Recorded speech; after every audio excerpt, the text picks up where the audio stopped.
My name's Will, and this is my show, the premiere edition. And for that premiere edition, I have a very special guest, a friend of mine, and someone I think is well known in Poland. Matthew Turmond. He's a journalist. He writes in the publications in Poland.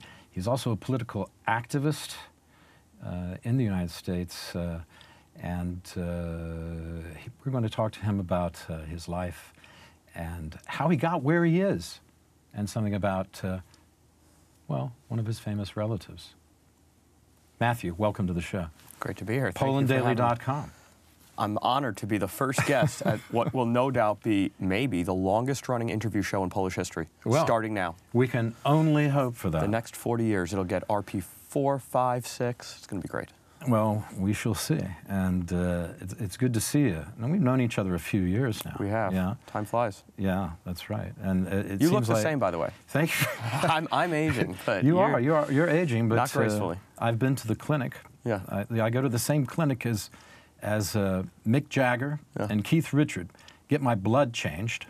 In the Swiss clinic there. Whatever you're doing, it's really working for you. Thank you very much. I feel pretty good, you know. Yeah. No, I feel all right. Okay. No, seriously. Good. Yeah. Now, you travel back and forth between Poland and the United States for a few years. Yeah, quite. What's up with that? What's up with that? Well, there's a lot going on in the world, and I find that if I maintain a moving target, it's tougher for them to, you know, end my tenure as an activist. I see, yeah. Technically, I live in New York, but I also live in Chicago a good chunk of the time. I work with a group there that does sort of transparency in government spending. That's a form of political activism in the nonprofit space in the U.S. I'm in Washington a lot, doing sort of the direct political engagement, both with lawmakers and the executive branch, been in the White House a few times as of late. And then, of course, Warszawa, Kocham Warszawa. Here, as we all do. As we all do. I think this is the greatest city in Europe. It's the equivalent, in my view, of Chicago in the U.S. Chicago, I think, is the greatest city in America, and Warszawa jest najlepsze miasto. Poland, Europa. In the world. Yeah. No, I love it here. But I think my love for the place is more easily maintained since I can get on a plane and leave when things get a little heated, which they do. They get heated. They get heated here. The politics is a full contact sport in Poland. Right. It is everywhere, but in Poland, and I've you know, been involved in this game in a lot of different places, mostly the U.S., but also different countries in Europe. I've engaged the political debate. Nothing like Poland. Oh man, nothing like Poland. Full contact sport. Yeah. What would you say how does that manifest itself? A lot of factional infighting. So it's, you know, I write about it. I think that I'm one of the few people in the country, especially on the right, who will really go out and deconstruct some of the internal political battles on the right. The right has been ascendant, the populist right. We've talked about it. I've written about it, the populist right in Europe and the U.S. You know, I wrote a book a couple years ago that was a compilation of my columns from 2015, 16, and into 17 called, I'll butcher the pronunciation, of course, Paczek jak Fiat Płonie, Roku Trumpa, Brexitu I dobre zmiany. So the world on fire, the year of Trump, Brexit, and dobre zmiana. Dobre zmiana meaning good change, the campaign slogan for law and justice, which I use frequently, sometimes affectionately and accurately, and sometimes ironically. But this populist wave, Poland's been on the forefront of a lot. It's bifurcated the populace here, and really there's a great left-right divide, really stark among the citizenry. But what's frustrating for me as somebody who helped try and fight for this in a lot of places, but especially in Poland, and first in Poland, you know, U.S. came after with Trump, is the factional infighting. The factional infighting is rather disappointing at times.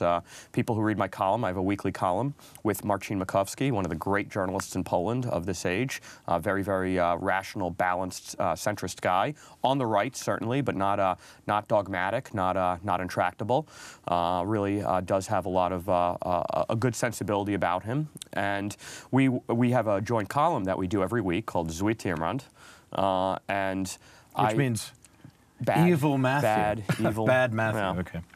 For our English-speaking audience. And I really try and highlight, you know, what I'm close to sort of the seat of power. I talk to a lot of the guys in politics. I try and help them where I can on things like messaging, communications, and especially international outreach, and especially in Washington, where, you know, the most important relationships to Poland geopolitically are U.S., U.K., and Israel, for a lot of different reasons we can get into later, but really primarily U.S.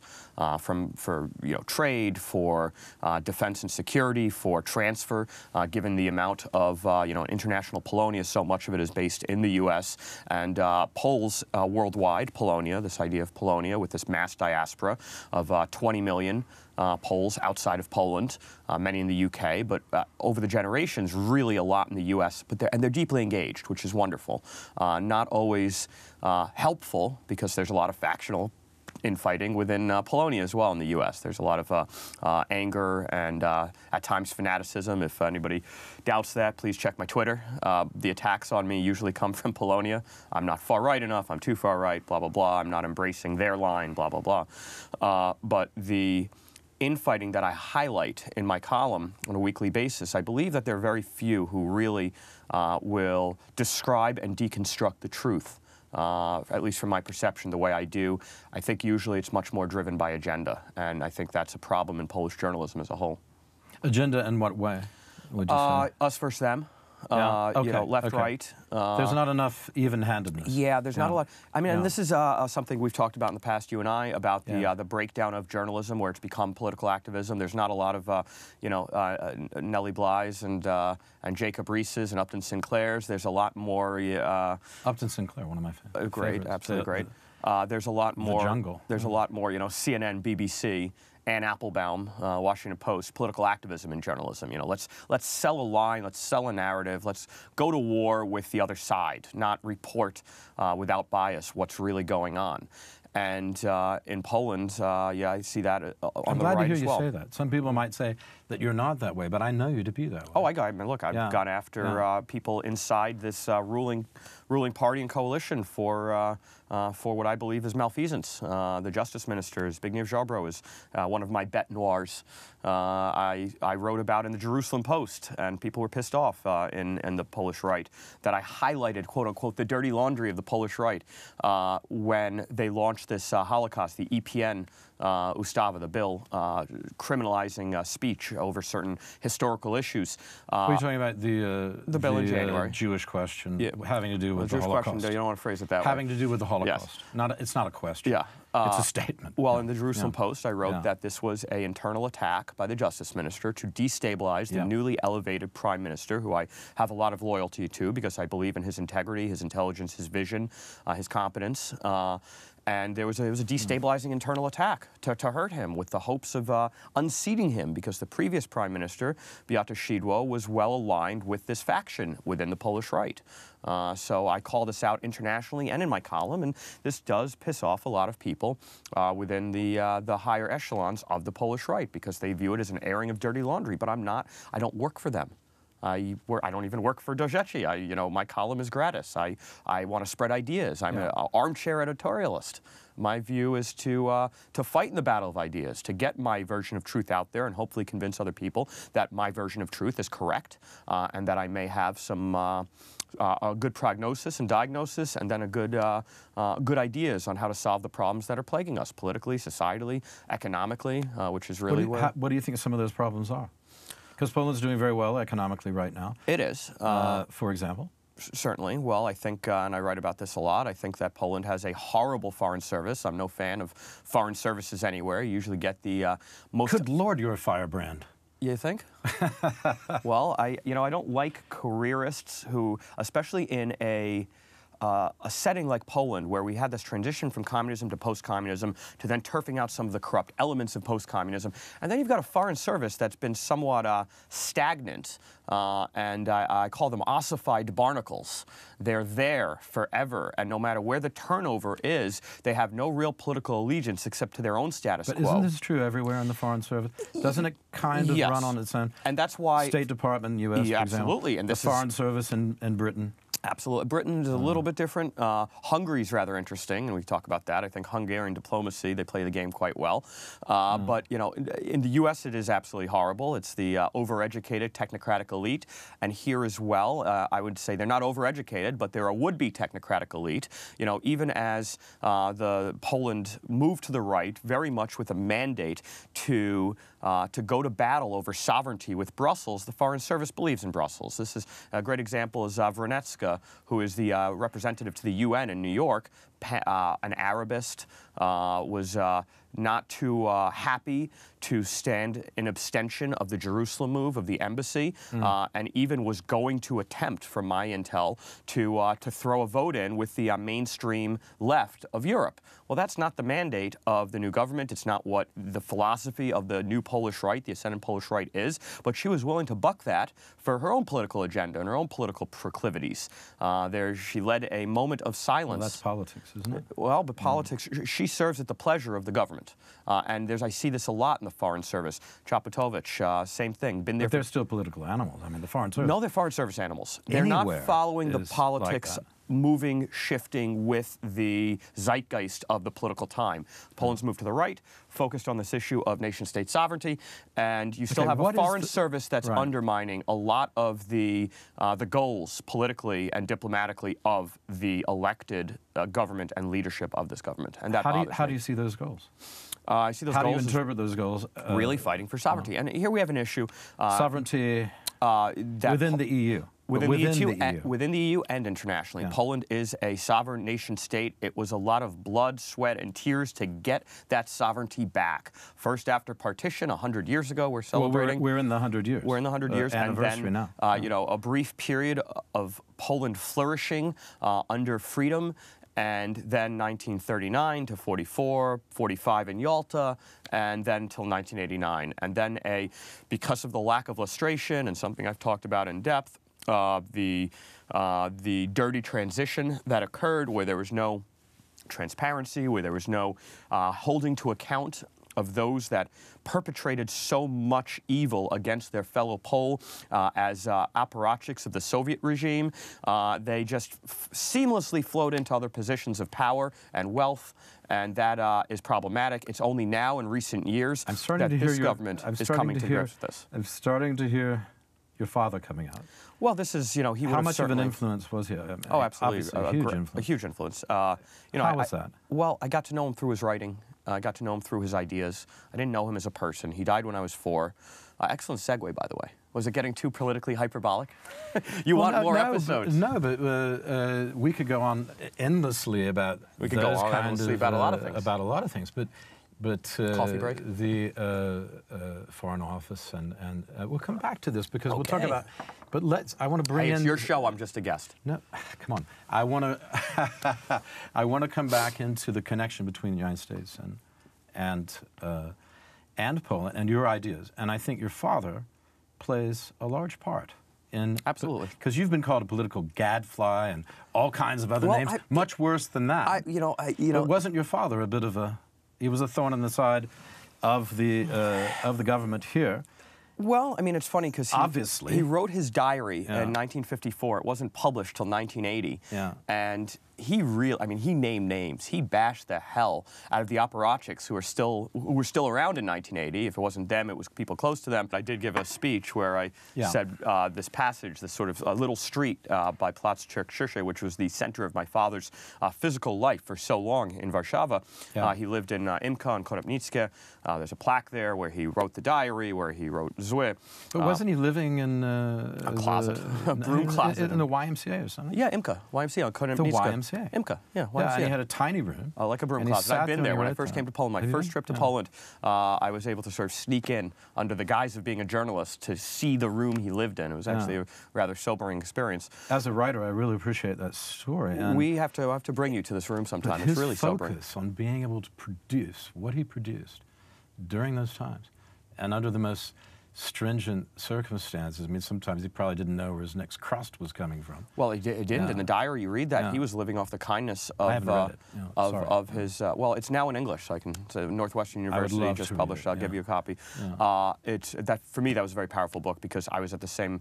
When he was 34, he wrote it. I was 33, 34 when I read it for the first time, and it was powerful. I was in the same sort of position in life, and I learned so much about him. Getting into his inner monologue, I realized how heredity can shape someone, because I saw the way he talked about people. The way I'm talking about people right now with you. It is somewhat. Well, that's what I said. Because your father did not pull punches. You're not pulling punches. I don't pull punches. But maybe I don't have to pull punches. For him, it was a lot harder because he was blacklisted. He was well, they never imprisoned him. They would bring him in for interrogation. No, he knew they wouldn't because they didn't want to martyr him and make him a cause celeb and galvanize a force of support that would further have them fighting the populace. So instead, they starved him out. You know, he tried to get jobs waiting tables, and somebody would follow him into the restaurants and say, "No, you can't hire this guy." So he was.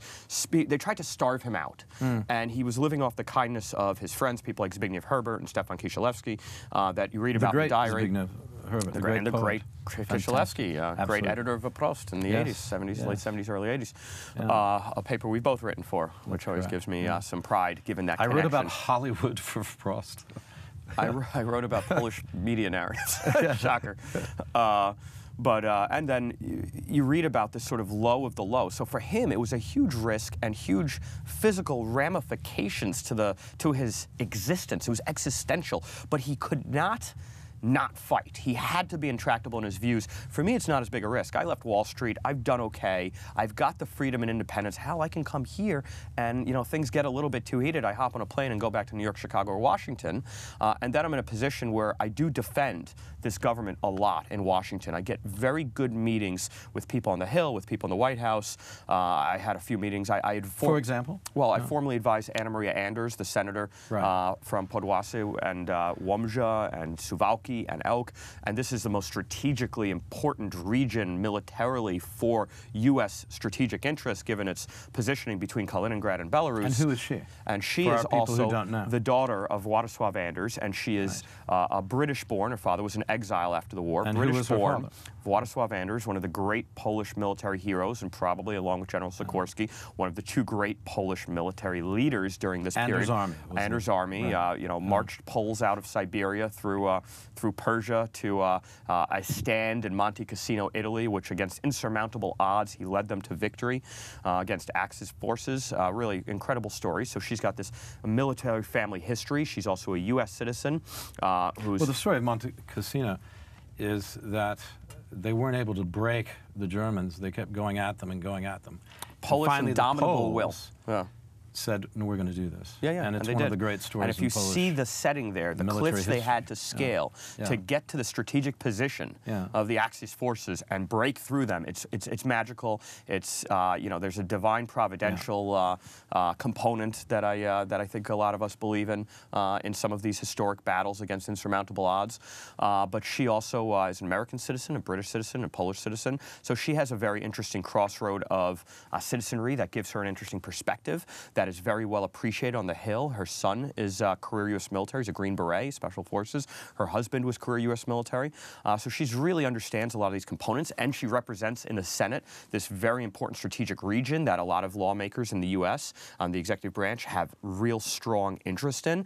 And she also is the Minister for International Dialogue, which is excellent. So I do formally advise her, and we have great meetings. We had many meetings with John McCain and Bob Corker and Dick Durbin. How did John McCain I'm usually the bad cop. Poland? How did he feel about Poland? So he does what did he think about So he had an appreciation for the Polish struggle, the Polish history, the Polish people. He was very connected to it. But he also, he was an Atlanticist in the sort of Eurocentric mold. Right. And so he was close to groups like the Atlantic Council, and he was good friends with Anne Applebaum and Radek Sikorski. And so he didn't understand the internal not even factions, the partisan nature of the left versus right here in Poland. And so after the transition in 2015, he was really siding with the Ann Applebaum cohort. And that's when we had a meeting, and I tried to break down for him the fallaciousness of what was being put forward by Ann Applebaum after her husband had been turfed out, literally. You know, he lost his foreign minister job for corruption. I mean, the Afeta Tashmova tapes exposed his rhetoric and his behavior, and so he was somewhat demoted and put into internal politics in the Polish parliament. And then his whole party was turfed out because of the scale of the looting that was going on by them, post-communist elites. This is how they behaved for so many years, and finally these hidden tapes exposed it. And he didn't understand these cross currents, and he had signed an open letter with two Democrats, Dick Durbin and Ben Cardin. Durbin from Illinois, big Polish community, and Ben Cardin from Maryland, also Baltimore, big Polish community, and two rather, far left Democrats. And so here he'd signed this letter. We had a meeting with him, and I kind of went on the offensive a little bit. In our first meeting, I got a little aggressive. I'm the bad cop. She's very graceful, elegant, rather reserved, good-humored. I'm a little bit more pugnacious, as we know. Gosh, I would never have noticed. I know, right? It's a shocker. What a surprise. And so I said to him, I said, look, the way the Poles are, the Polish right is being painted, you ran for president in 2008, and you should know better. You're not Durbin or Cardin. You do not have the mainstream media in your pocket. That you are a respected military hero and then long-term congressional representative in the House and the Senate, very, very strong record, a foreign policy hawk, a legendary one, who did a lot of good things. And here you are, you ran in 2008, and then they said, you're a horrible person, you did this, you're corrupt, blah, blah, blah, and you should know better. I expect this crap from Durbin and Cardin, but you should know better. And I sent him and his staff, his foreign policy staff, his chief of staff, a lot of my writing about it, and they never signed anything like that again. And then a year or so later, we had another meeting with him, which was under sort of a different circumstance. This was a week or two after the inauguration, and Steve Bannon had installed himself as head of the National Security Council, which McCain was apoplectic about, because Bannon and McCain were at ideological odds. McCain was the poster boy for the GOP establishment for decades, and Trump got swept in a populist, anti-GOP McCain was known as being wave. a great centrist, and the Sam Nunn. He was not. He was establishment as it gets. Lindsey Graham, John McCain. These were guys who were willing to deploy U.S. troops everywhere in the world, and this was at odds with the populist America First agenda of stop nation building, stop getting involved in incursions in countries where we have no real interest. My memory is a little longer than yours, but coming from what date are you talking about? Well, I'm 2000... talking. I'd say post September 11. Post September 11. You mean right then? Yeah. So the last. But Mr. Bush went right in. The last 15, 20 years, and McCain was a neocon. Yeah. Paul Wolfowitz, Richard Pearl, George W. Bush enabler, who believed in American deep military engagement everywhere for our interests. And now, my father was kind of a precursor to neoconservatism in the late 70s, but under one issue, fighting communism, that we had a moral and strategic imperative because they were hell-bent on world domination, and if we could destabilize that, we would make many more allies, we would open up markets, it would be good for us in so many ways, and it was a moral imperative. Paul Wolfowitz's town crier theorem was something that my father subscribed to, that, it was not a free nation if you couldn't go to the middle of your town and, scream out what you want about freedom. And so America had a moral imperative to help aid that, but not necessarily militarily in every situation. Voice of America, Radio Free Europe, these were really good structures that did a lot for 50 years. 2001, Matthew, changed. I watched the towers come down. I was in my car in New York City. I was watching live on the Belt Parkway. I was in Los Angeles. Yeah. I was watching literally a few miles away. I watched the second plane hit out of my car at 8:30 a.m. on the Belt Parkway, a highway that connects JFK Airport to the city, that goes over a rise, and you see the whole city spread out before you. I'll never forget it. Obviously, I saw the smoke from the first tower, and then I saw live at 8:37 the second plane hit and the fireball outside the sort of third. You saw live the second one. So did I. Yeah. A friend of mine called me. Yeah. From Canada, a journalist. He called me and said, "You need to go look at television." Yeah. I was upstairs on the roof live, watching the morning in my apartment on 3rd Street in L.A. next to the Jewish Center, if you know where that is. No. And I don't. It's just down the street from Figueroa or Flowers? No, it's on 3rd Street. 3rd and where? I can't remember now. Oh. What the other street was, but it's been a long time. But 2 months later, I was in Afghanistan. I was in Pakistan, and then a bit in Afghanistan. That's how interested I was to find out what was going on. So John But, McCain, after September 11th, was one of the leaders of the war hawk segment of the Republican Party. Lindsey Graham, there's a view that there was no country in the world that would not be better served with having 10 to 50,000 American troops there. And America got sick of this. That's why Trump won.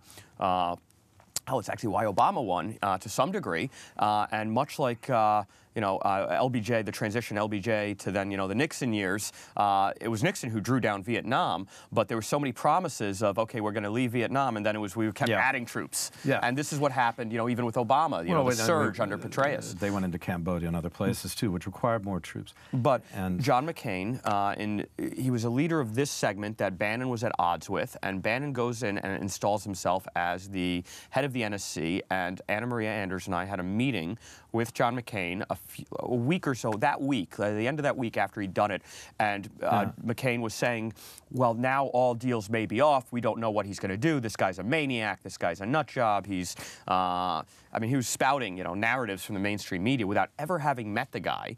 And you're talking about McCain and Bannon.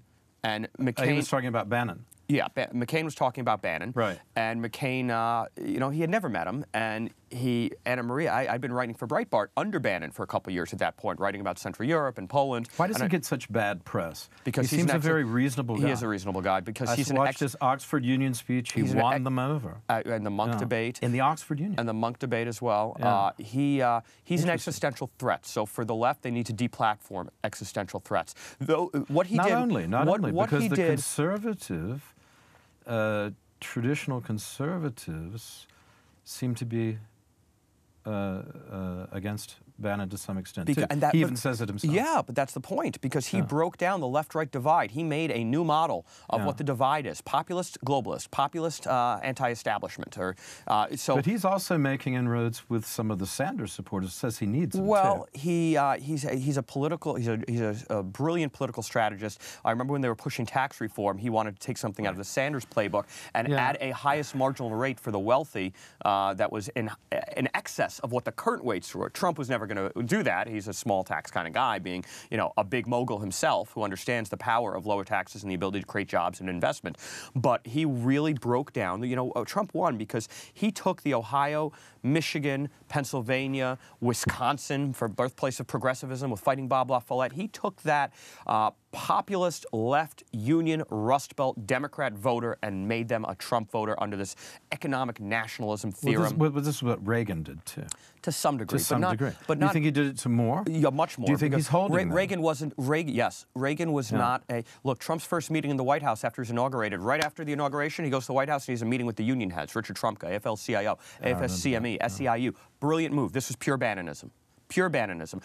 Why did they fall out? Bannon was a Wall Street guy who saw as was I, the pervasiveness of Wall Street, the ability to rent seek and buy access on the left and the right, the Democrats and Republicans, to gain control of the legislative process and protect themselves, to bail themselves out in 2008. Yeah. This was anathema to Bannon, as it was to me, and why I left Wall Street being disgusted. I heard him say, I used to be on the board of, or he was high up in Goldman Sachs. Wasn't that high up, but he was a banker. He was in Goldman Sachs. He was a media banker at Goldman Sachs, and successful one before he went to Hollywood and focused on media there and did deals with his own boutique investment company or a banking advisory company called Bannon & Company that S.G. Cowan bought. Matthew, this is part of his themes. He said that he would rather, in the Oxford Union speech, he said he would rather take the first 20 people off the street well, that's than to have 20 bankers from Goldman Sachs or wherever. And that's a play on William F. Buckley's. I'd rather have the first 1,000 names of the Boston phone book than the Harvard faculty lounge in government. It is a play on that, but it's a play more on that. than that. We've talked about that. It also, yes, we have, but it also goes back. Bannon and I have talked about that. It goes back to the Greeks.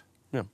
No, we've talked about it too. Yes, we have. But it goes back to the Greek idea and the polis of and the citizenry serving the polis. Right. But what's wrong with that?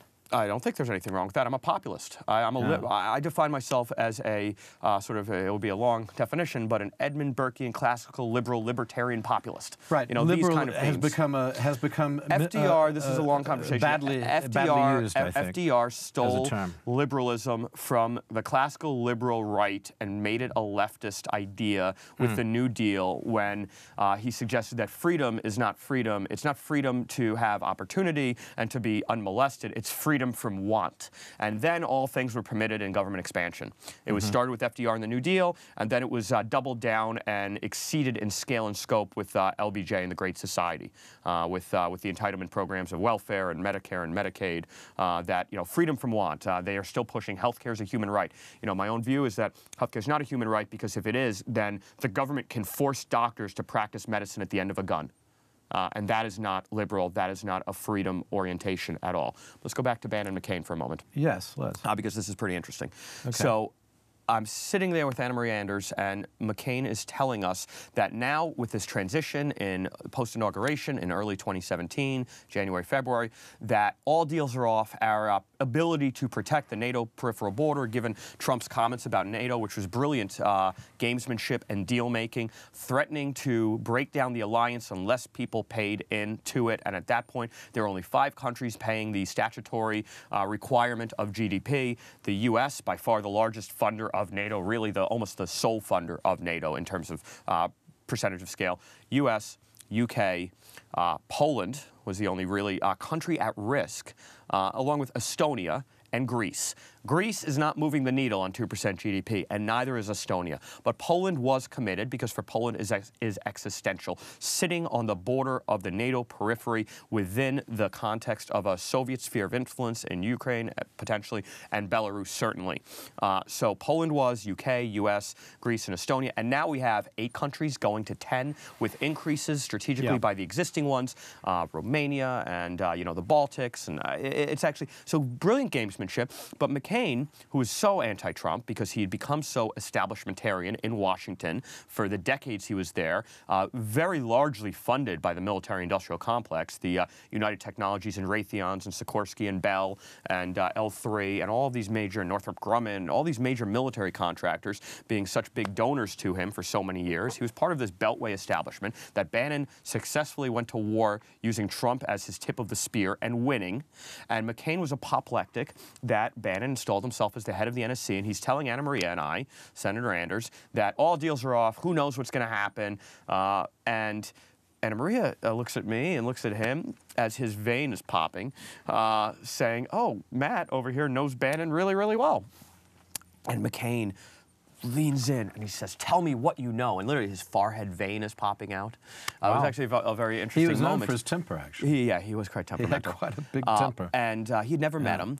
And it was funny because I used this analogy of that day, there was this very famous once a year, early part of the year, dinner in Washington, where all the elite get together, the left, the right, the journalists, the politicians, the heads of think tanks, the heads of lobbying firms in K Street, the heads of the big interests like the defense contractors. They all get together for this big black tie event. I mean, really like formal. I forget the name of it, maybe the alfalfa dinner, something like this. And I use this analogy. The first thing I said to McCain about Bannon was, well, and I knew McCain was going to this. I said, you will not see Steve Bannon at this dinner. I don't even think he owns a tux. We all see the way Steve dresses. It was a big thing for him to, get khakis and a blazer to go to the White House, let alone suits. He's very informal. He's very informal. Cargo jacket and layers and pens and, very, very pragmatic, functional. Puts on no air. Why I love him is because this guy puts on no airs. Tells you what he thinks. Very good humored about it. People think he's this, horrible super villain. He's not. One of the most erudite, well-read guys I've ever known. I mean, I can tell you a great story about this, but so I'm telling McCain that you're not going to see him at this event. He wouldn't be caught dead at this event. And he said, well, he supported my wacko bird primary opponent for the Arizona Senate seat, Kelly Ward, Dr. Kelly Ward. And I said, well, he's passionate about term limits. And the sort of which goes back to the Greek idea of changing. Yeah, absolutely. Because then you become ossified barnacles who shift your views in benefit to your establishmentarian status quo. Yeah. And he said, "Oh, she's a horrible candidate." I said, "I don't think it was anything personal. I think that it was based on the fact he wanted term limits and get people who've been there for too long." And the sort of inferential suggestion I made by saying it that way was, "You're the poster boy for term limits." Right. And we had a back and forth, and it was, and I said, "You don't need to worry as much as you are." Because McCain was in the Senate 30 years. Yeah, at least. And I mean, almost 40. Well, the House, I think he was 1 or 2 terms in the House in Arizona in the 70s after he got back from Vietnam. Around from the 80s, he was on the Armed Services. Yeah, and then 80s, 90s, 2000. I mean, I've been there, ossified barnacle to some degree. A good man, but I didn't agree with his politics in recent years. I think he was a good man. He was. I spent some time with him. Come on, good men can agree to differ. Absolutely, as long as we can debate about it. And that's what we have to But let me give you an example of how erudite and encyclopedic Bannon is. And his voracious capacity to consume information more than anybody I've ever met. And I know a lot of people. I met a lot of very great thinkers and doers and political people and academic people and think tank people. And when we were talking about my father's diary being translated by Northwestern University Press into English, excellent job that was done, and I basically bought most of the print run, and I just sent this everywhere, especially to the conservative movement people. I know people like one of my close mentors, almost like an uncle to me, is Ed Fulner, the founder of Heritage. People like this. I sent this thing. I must have sent out 200 copies to politicians on the right. Many members of the House, their staffs, think tankers, activists, media people, but people on the right who I knew it would resonate with, and I sent it to Bannon in late June 2016. 2016. And then I saw him in Cleveland. I was basically at a Breitbart press pass, and I was at the GOP convention in Cleveland, hanging out with Milo and Steve and all these people, Peter Schweitzer and Pat Cadell, and I was there when Alex Jones got into a fight with Cenk Uygur from the Young Turks. I was, yes, I saw that on YouTube. I was standing right there. I've got photos on my Facebook. I'm literally holding up my photos, like my camera, watching them, like Alex Jones start a fight with Roger Stone, and I'm standing right next to Roger Stone. Two stubborn guys. And Roger Stone has his head in his hands, and I could hear his inner monologue. Not again, Alex. Not again. I know. But so I was with Steve, and this was 2 weeks. 2 weeks later, after I sent him this book, and he's quoting passages from me. Your father was so cool. What he did here on March 10th. What kind of effect would it have on him? I mean, how do you translate your father's experience? Because I see that in you. Now, how do you translate your father's experience to contemporary times? Or let's say from the 80s. Well, and 90s. what I said at this unveiling of this paysage, when I gave the speech, I said, here we are in Imka, right by where my father lived. The people he wrote about in the diary, 100 yards, 100 meters from here. It's sad to see that in Poland today, many of the same names are present, if not the people themselves, who are very ossified barnacles, very old, 70s, 80s. Their kids, their progeny. It's funny how you see multi-generational, the Rezertowi Dzieci, the children of the resort, so to speak, the children of the communists come post-communists, become the elite here, whether it's in business, mostly in media. But isn't that happening everywhere? Not to the degree here, because there was no lustration, there was no holding to account for the evil perpetrations of the communist cohort. So their kids managed to sidle into positions of power, whether it was in the diplomatic corps, in government, in media, in business. You see it in arts. In the arts, especially in the arts, and I called this out in this in that moment when I was giving a speech. But when Bannon read my father's diary, here I'd sent out 200 copies. I doubt a single person really opened it up, and he'd read the whole thing, cover to cover, in no time at all, and so well internalized. He was quoting passages and moments and saying how cool it was he did this and the way he stood for this, and so my respect for him was always high, but really at that moment was just at new levels. So it's an interesting... Because he wasn't doing it to impress you. No, he doesn't care about impressing anybody. But he's doing certainly, why would he impress you? Because he's a voracious consumer of knowledge. But he's interested. And like David Frum, who has chronicled conservatism in the 80s and 90s before he became an establishment, almost leftist. Like he debated Bannon in the Monk debates a few weeks ago and got his ass kicked, which was great. He actually wrote that I was an anti-Semite as well, which was disgusting, given he knew my father, the family history, and the Holocaust here in Poland. Sure. But Frum wrote about my father in, I think it was the early 90s, a piece for National Review about the schism in the conservative movement, the paleocons versus the neocons, the globalist conservatives versus the inward-looking conservatives who in some ways look like the modern-day know-nothing party, Mayflower Compact tracing their roots and anti-immigrant and blah, blah, blah. Led for a few years by Pat Buchanan, who had some good ideas, but was also a bit nativist. And America's not a nativist country. No, he's way too nativist. But a very bright man. Very. Frum wrote, mentioning my father and the Rockford Institute, the think tank that he founded in the 70s, co-founded, and Leopold Tiermond, a man who did nothing in obvious ways, and this is, I look at Bannon and I see that same thing. When Bannon was named to head the campaign for Trump, and he was a mastermind of media strategy, you know, look at how he built Breitbart out to be a tip of the spear on the populist rights media apparatus to really shift the debate. Look, it affected McCain. Breitbart endorsed his primary opponent, made big problems for McCain, you know, someone who's very established. So Bannon is very brilliant strategically like this. He was radio silent with the media for months, and then he gave his first interview of all places. You remember where? I don't know. It was a Hollywood Reporter. Ah, okay. Not to, you know, the New Yorker. Why did he do that? A man who does things in not obvious ways. Well, he knew people there. Well, he knows people. And, no, he knows people everywhere. Yeah. He knows people everywhere. But didn't he produced movies? Or He did. Television, but something. I mean, the Hollywood Reporter, it was a way of trolling the establishment media. Yeah. Not to go to, you know, BuzzFeed or, you know, some of the more staid rags, the Times and the Washington Post. Not to go to one of the Atlantic or, you know, an idea, a center of ideas. He went to the Hollywood Reporter to give an in-depth interview. National Review would be an obvious one. No, he was very against National Review. National Review was never Trump. But no, and you know what? He was. It wasn't the point. Wasn't to speak to the parts of the choir. It was to go a little bit more mainstream. Do you think Buckley would have been never Trump?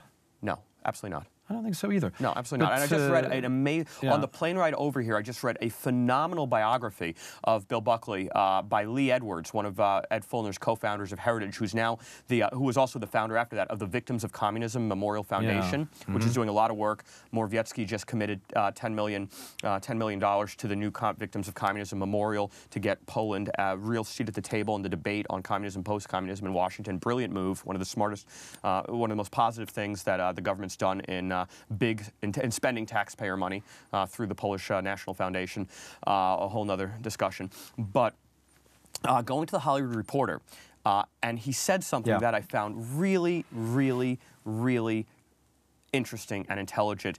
He said that he was, at the end of the interview, he said he viewed himself as Cromwell in Henry VIII's court. And most people don't know this history. Not Henry VIII. Not Henry VIII. Bannon compared himself to, not Oliver Cromwell, to people might get confused. You meant Thomas Cromwell. Thomas Cromwell. Thomas Cromwell, who was the brilliant strategist. He was the brilliant strategist who helped navigate Henry VIII's break with the papacy in the formation of the Anglican Church so he could divorce his wife and marry Anne Boleyn and give himself a male heir. And who wouldn't want to do that? And multiple wives. He wanted the divorce. The papacy wouldn't grant him the divorce, so they, formed the Anglican Church in the sort of, the Protestant movement, and so he sees himself as Thomas Cromwell in Henry VIII's court. Yeah. And I thought this was a brilliant analogy because Trump was like a Henry VIII figure breaking down the entire established order of things globally with this new philosophy of economic nationalism, of nation-state sovereignty first, before global supranational governance. And I saw him a month or two after the interview in December 2nd, 2016. So weeks after less than 4 weeks after the election, I saw him at a Christmas party of somebody who was at the center of this giant movement. And this was well publicized, so I can say it got a lot of press. Rebecca Mercer, who was a big funder of Breitbart and things like Clinton Cash, and she held this epic Christmas party that Trump came to. It was a costume party. I was actually hanging out with Nigel Farage most of the time. It was great. And Raheem Kassam, who's one of my best friends, former Nigel's deputy at UKIP, and then Steve's deputy at Breitbart, and then his deputy after he left Breitbart in recent months doing other things here in Europe. But great party. Trump shows up, and Kellyanne Conway was dressed as Supergirl.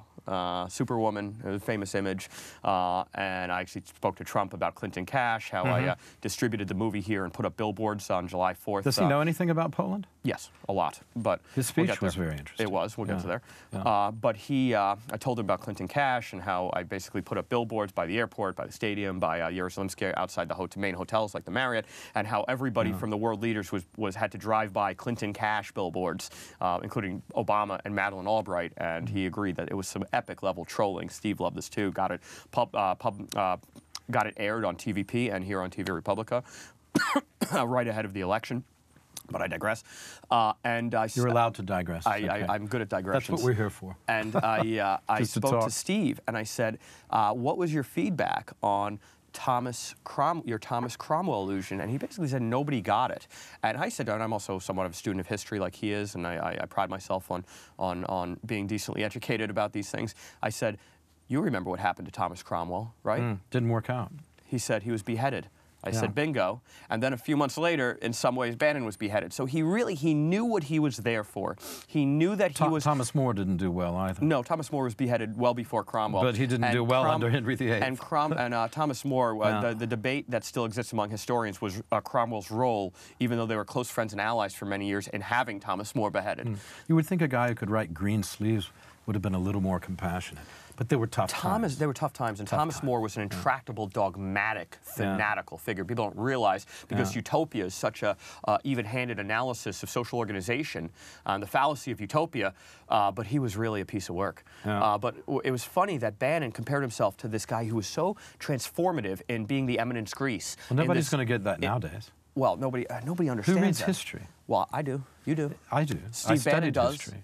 Steve Bannon does. History, yeah. But I thought this was really a brilliant, I mean, it showed you the self-awareness, the knowledge of the role he had to play in history, and helping usher in this breakdown of the established order, left, right, big government Democrats, small government Republicans in theory, but the Republican establishment had diverged from this philosophical mandate that they had been supposed to deliver for so many decades.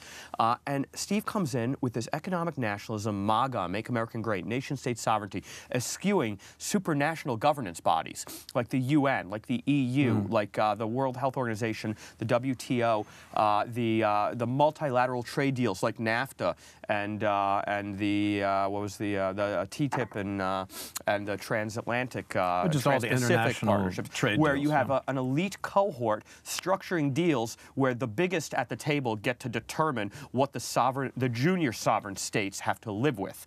And bilateral trade deals are much more effective to bring the comparative advantage and self-interest of two parties to the table, structuring something that works for everybody. When you have two people, two countries. And Steve got that, and he broke this established order the same way Cromwell did with the church in the formation of Anglicanism under Henry VIII.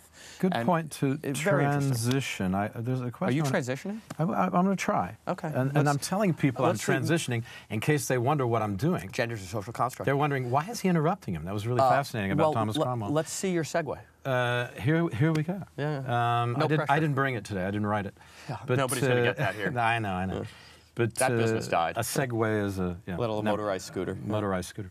Why do you think it is that people don't understand what is going on in Poland, Poland's own concerns, which are quite right, historical concerns about its own sovereignty, as well as, and here's another thing that I found extraordinary, people criticizing in Poland for being a violent place where violent protesting takes place, and at the same time in Chicago, your hometown, as you said, although you also live in New York, or you went to school there. I was born outside Chicago in Rockford, right. And I went to school there, lived there, and now I live there part-time. Right, and Chicago has, just a litany. I mean, it's not even a litany. Okay, it's we don't have to go to the U.S. Cavalcade of murder. Think about Paris and how every week there are cars on fire. Bastille Day, 89 cars on fire, people dead. Why does everybody gang up on Poland in this way? Why can't they just read a book? Existential battle of ideas. That's why. Okay. Because Poland, Hungary, the V4, Austria now. I love this 3 Cs initiative, and the thing I love most about 3 Cs is that Austria, a country that has been at the forefront of elite culture and society for the better part of the last millennia, has now, for the first time, instead of looking westward, is looking eastward in joining the 3 Cs initiative, the 12 nations between the Baltic, Black, and Adriatic Seas, the 4 Visegrad, the 3 Baltics, multiple Balkans, and Austria. Looking eastward, because that's where there's economic growth, and they've had a shift to the right. First, they stole the election from Norbert Hofer, and then Kurz validated that the people really did want a populist move to the right. So Sebastian Kurz is now premier, chancellor, what have you, of Austria, and they're looking eastward. They get more along with the Hungarians and the Poles on this battle of European Union abrogation of borders and sovereign decision-making capacity, especially vis-a-vis borders, and economics as well. And they have moved this way, and Brussels is justly concerned about this. Brussels, which is a project of German economic interests and French academic interests. It was the French 50s, 60s philosophers. It was de Gaulle who had the idea. Well, not just de Gaulle. I mean, it was Delors. one of the main I mean, you can go back. movers. You can go back through the Frankfurt School, also academically in Germany. But it was these kind of elites, and by the way, German academic elites have not done the world a good turns if you look at the last several hundred years of history. But the Germans and the French, the Brussels is their project. It is their way for ideological hegemony out of the Paris l'école d'administration and the administrative class, and the German economic interests, which is the hegemonic European engine. And that is cultural, and you have to give Germans credit for the work ethic that is so bred into German culture for so many hundreds of years. Problem is when they run amok politically, then they mechanize things like death, as we saw in this part of the world all too well, given their Nietzschean we don't have time to get into Nietzsche proclivities. But Matthew, I must ask you, this is fascinating. Too You much and tangent. I could go on for hours as we've done before. We should. Time flies. Time flies when you Poland's engaged in attacked because conversation. Poland is a 40 million person country with 4% GDP growth and the ability to help be the tip of the spear on 112 million people in this 3-seas initiative in the Baltic to the Black to the Adriatic. Countries mostly that have cultural connections, Slavic, obviously some not Slavic, but also coming out of a communist, post-communist Soviet Iron Curtain system. It's a coming power base. Similar economic growth rates. Yes. There is a existential threat to the German-French order of things. Greece, they could roll over. The German banking elite rolled over Greece and made them a debt vassal. Poland, they will not be able to do that, despite the willingness of those who see themselves as Europeans rather than Poles. When Radek Sikorski gave a speech in Berlin 6-7 years ago saying, "We look to you, the Germans, for European continental leadership," I think the Poles said, "No, we don't. Please don't, write that check that we'll have to cash." To cap things, fascinating stuff. Go Yankees. Go Yankees. Who's going to win the NCAA college football championship? No idea. Don't care. Oh, actually, no. I have to show loyalty to my best friend. Michigan. Michigan. You're going to say Michigan. Michigan. Yeah. I'm going to say Georgia. They're going to beat Alabama, and then they're going to beat Michigan. I've watched a few Michigan games this season. But Michigan's great this year. And Michigan is just unreal. So I mean, as much as I don't really care that much, and to bust his balls, I usually like to pretend to root for Ohio State. Oh no, please. Yeah. I think Michigan's going to take it. Their defense is unbelievable. Well, they got to beat Ohio State this weekend. Yeah, they do, and I think they will. This Thanksgiving weekend. Yeah, and it's going to be a great game. Yeah. And their quarterback, he just is unreal. This guy is putting up more yards than most running backs. This guy is running out of the pocket and getting first down after first down. Their defense is impenetrable. I think Michigan's going all the way, and he's going to be thrilled. So he's my best friend and my brother, and I love him, so I'll be happy for him. Okay, he's for Michigan. I'm for Georgia, and we'll see what happens in the end. Matthew, I want to thank you for being here. We could go on and on. We might have to do another episode. We might have to do another episode or extended episode. Thank you very much for watching. My name is Will, and there is one, and this is the show for today. PolandDaily.com. Please watch us, and we'll be back with more entertaining and thoughtful guests.